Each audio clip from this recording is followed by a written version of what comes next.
Patten, thank you so much for this inspiring talk. It's so good to see you again after 25 years.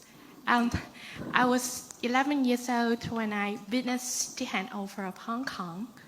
Well, as you understand the issue so well, from the perspective as a former governor, may I ask you a perfect, honest advice to the people who have to remain in Hong Kong? Thank you. That's a good one. Well, it's one which is good and impossible.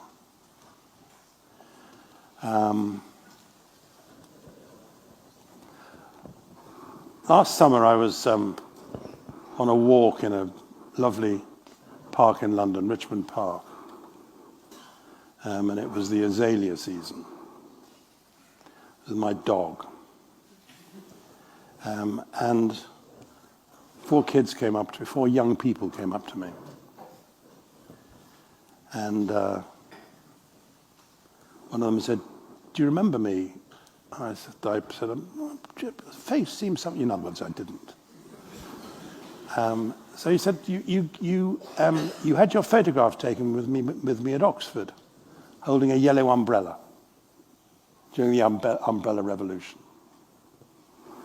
And he turned out to be doing a medical DPhil at Oxford. And I'd obviously met him at some event when I was talking to the students. And he was there with his girlfriend and two friends. And they were all from Hong Kong. And his girlfriend started crying. And she said, "We don't know what to do." They were all either medical students or one of them had qualified as a doctor. "We don't know whether we should go home. We love Hong Kong, but we just don't know what to do. Would it be all right if we went home?"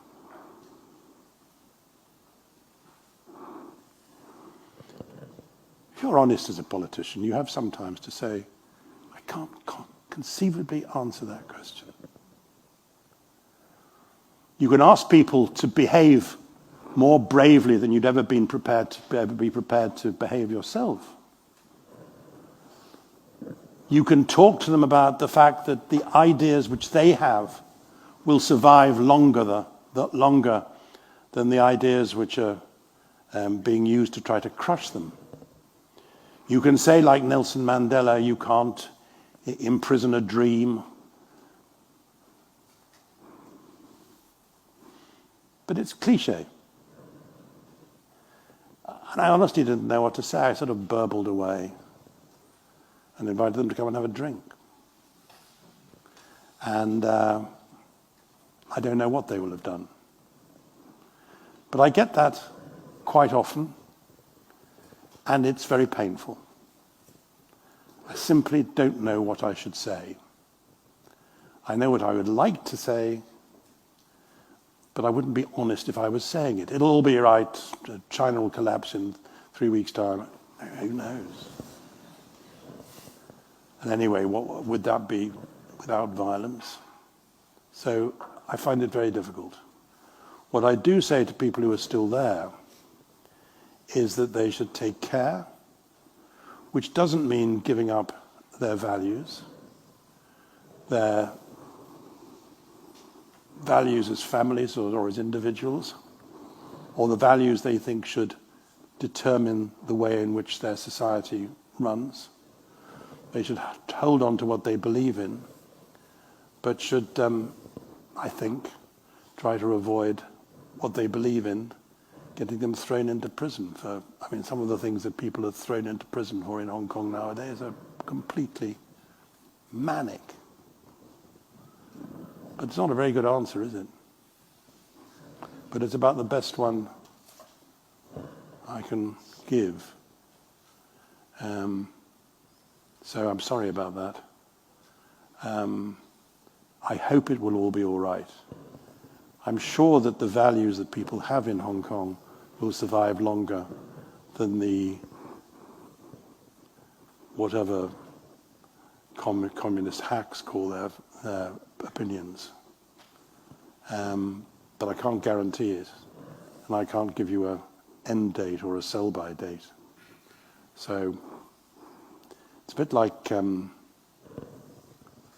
my wife hates one thing I do, well, several things I do, but she hates it that I'm occasionally obliged at Oxford to preach, which she thinks makes me sanctimonious.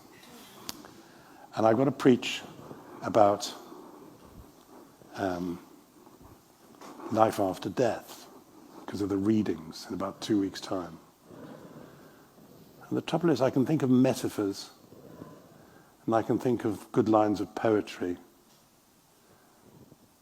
and then I start to run out of steam. So sometimes maybe best to say that you're not going to give a very good answer. But thanks for the question. Thank you very much.